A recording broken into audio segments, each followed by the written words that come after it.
মাত্র তো শুরু হলো, ঈদ ছাড়া হাইস্ট ওপেনিং ছিল। তো আমার ক্যারিয়ারে যত সিনেমা এসেছে, যতগুলো বিগ হিট সিনেমা এসেছে, সবগুলো কিন্তু ঈদ ছাড়াই এসেছে। সবার পছন্দের সিন যেটা, আমার পছন্দের সিন সেটা। আমি আগেই বলেছি যে দেশি নায়িকাদের শিডিউল পাচ্ছে না। ছোটবেলা থেকে এখন পর্যন্ত এক শাহরুখ খানকেই দেখে আসছি। আমি যখন ছোট ছিলাম, তখন স্কুল গোয়িং ছিলাম, তখন থেকেই শাহরুখ খানকে দেখছি। সুপারস্টার, দিলওয়ালে দুলহানিয়া লে যায়েঙ্গে, once a megastar, always megastar. আমার একটা সিনেমার সাথে আরেকটা সিনেমার কোনো মিল খুঁজে পাওয়া যায় না। আমি সবসময় নিজেকে ভাঙার চেষ্টা করছি। আমার নেক্সট সিনেমাগুলো দেখবেন যে আরো অন্যান্য ডিফারেন্ট সিনেমা হবে। দুলুমিয়ার কথা আপাতত সিনেমা হলে দেখেন। ওই যে আমি বলেছিলাম, খুব রাগ করে আপনাদের সকল সাকিবিয়ানদের পক্ষে এবং স্পেশাল থ্যাঙ্কস আজকে জানাচ্ছি যে মামুনের সিনেমার জন্য সাকিবিয়ানরা এত শ্রম দিয়েছে, দরদ বানিয়েছে মামুন।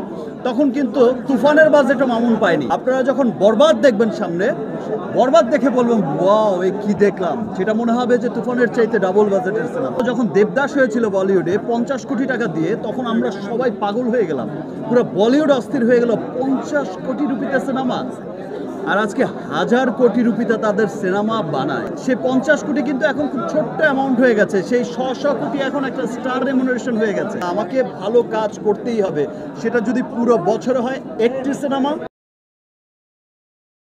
স্বপ্ন দেখতাম তো আগে থেকে, সেই স্বপ্নের পথে মূলত হাঁটা স্টার্ট হয়েছে আমার 2 বছর আগ থেকে। কোভিডের পরবর্তী আপনারা সকলেই জানেন যে প্রিয়তমা থেকে হাঁটাটা স্টার্ট হয়েছে সেই গ্লোবাল মার্কেটের দিকে। এবং যত দিন যাচ্ছে গ্লোবাল মার্কেট কিন্তু আমরা অনেক এগোচ্ছি। আমরা কিন্তু আফটার প্রিয়তমা রাজকুমার পর দেখলাম তুফানের পর দেখলাম দরদ। এখন গ্লোবাল মার্কেটে কিন্তু আমরা ডে বাই ডে খুব রিচ করে যাচ্ছি। আমরা আমাদের স্বপ্নের কিন্তু সেই লক্ষ্যে এখনো পৌঁছাইনি।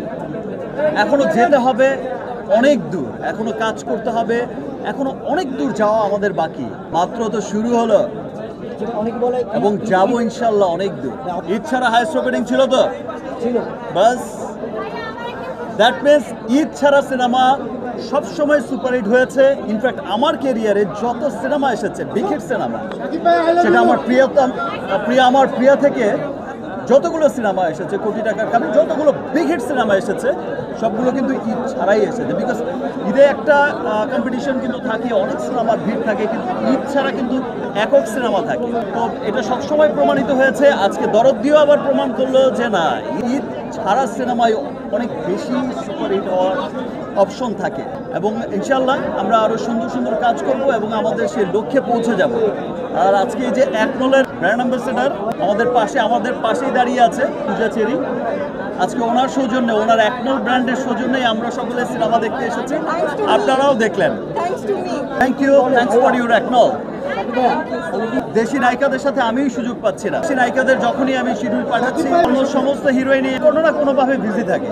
যেহেতু দু তিনটা সিনেমা করি বছরে, আমার দেখা যায় যে অনেক শিডিউল লাগে। আমার ডিরেক্টরদের বা প্রডিউসারদের বা আমার প্রোডাকশনগুলোতে অনেক শিডিউল লাগে। তো আমার যারা আছেন স্টার হিরোইন, যারা আছেন সুপারস্টার হিরোইন, তারা তো বছরে অনেক সিনেমা করেন, অনেক ব্যস্ত থাকতে হয়, অনেক স্টারদের সাথে কাজ করতে হয়।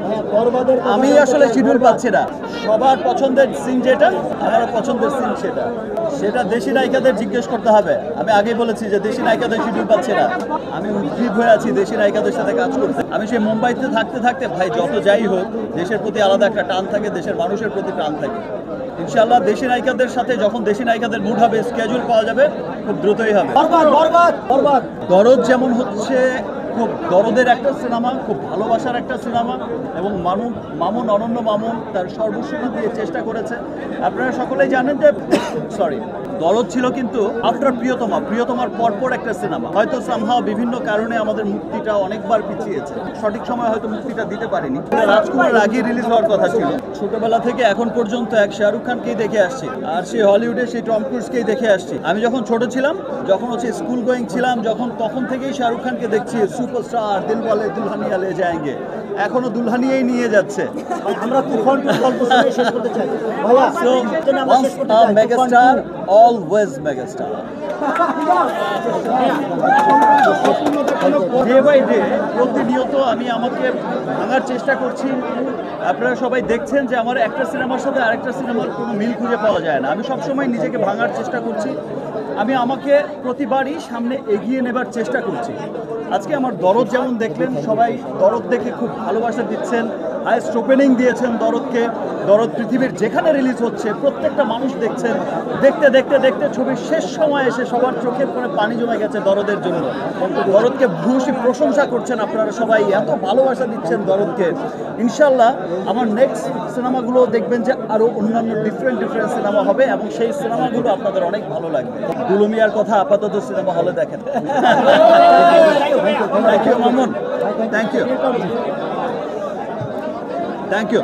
আজকে হচ্ছে মামুন যেমন ওই যে আমি বলেছিলাম খুব রাগ করে আপনাদের সকল সাকিবিয়ানদের পক্ষে এবং স্পেশাল থ্যাঙ্কস আজকে জানাচ্ছি যে মামুনের সিনেমার জন্য সাকিবিয়ানরা এত শ্রম দিয়েছে।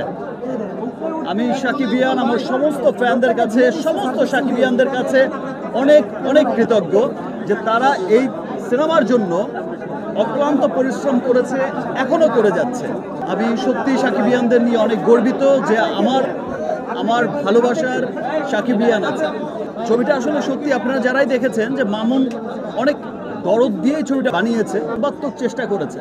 দেখেন মামুন যখন দরদ বানিয়েছে তখন আজকের যদি আপনি বরবাদের কথা চিন্তা করেন সেই বাজেট কিন্তু মামুনের ছিল না। ডে বাই ডে কিন্তু বাজেট ইনক্রিজ করেছে। তুফানের বাজেটও মামুন পায়নি, এটা তুফানের বাজেটের সিনেমাও ছিল না। আমি আগেও বলেছি আমি ডে বাই ডে কিন্তু আমরা ইনক্রিজ করছি, ডে বাই ডে আমরা সামনে এগিয়ে যাচ্ছি। আপনারা তুফান দেখেছেন, খুব ভালো লেগেছে, ছিল সর্বোচ্চ বাজেটের সিনেমা তৎকালীন সময়। আপনারা যখন বরবাদ দেখবেন সামনে, বরবাদ দেখে বলবেন ওয়াও এ কি দেখলাম, সেটা মনে হবে যে তুফানের চাইতে ডাবল বাজেটের সিনেমা।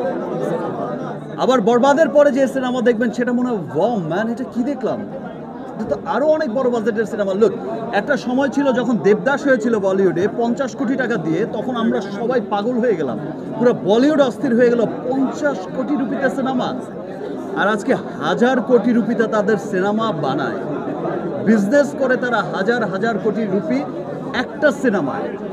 তো সে 50 কোটি কিন্তু এখন খুব ছোট্ট অ্যামাউন্ট হয়ে গেছে, সেই 100 কোটি এখন একটা স্টার রেমুনারেশন হয়ে গেছে। ইনশাল্লাহ এমনও একদিন আসবে যেদিন মনে হবে যে তুফানের বাজেট যেমন বরবাদ ক্রস করেছে, বরবাদের বাজেটও মনে হবে খুব ছোট্ট বাজেট ভাই একটা সিনেমার জন্য।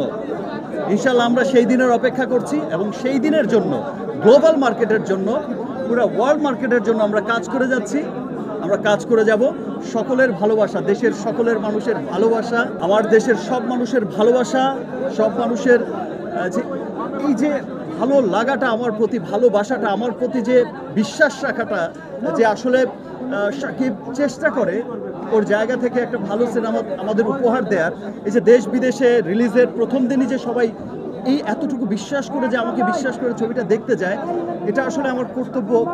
আমাকে আমার কর্তব্যের প্রতি আরও অনেক, মানে আমি আমার কাছে তখন মনে হয় যে না, আমাকে ভালো কাজ করতেই হবে। সেটা যদি পুরো বছরে হয় 1টি সিনেমা, সেই 1টি সিনেমায় আমাকে ভালো কাজ করতে হবে। বিকজ আমার দেশের মানুষ, আমার সকল সাকিবিয়ান পুরো পৃথিবীতে ছড়িয়ে আছে যত বাঙালি, আমাকে বিশ্বাস করছে যে আমি একটি ভালো কাজ উপহার দেব। আমি আমার সর্বোচ্চ দিয়ে চেষ্টা করে যাব। থ্যাংক ইউ, আবার দেখা হবে। Thank you everyone.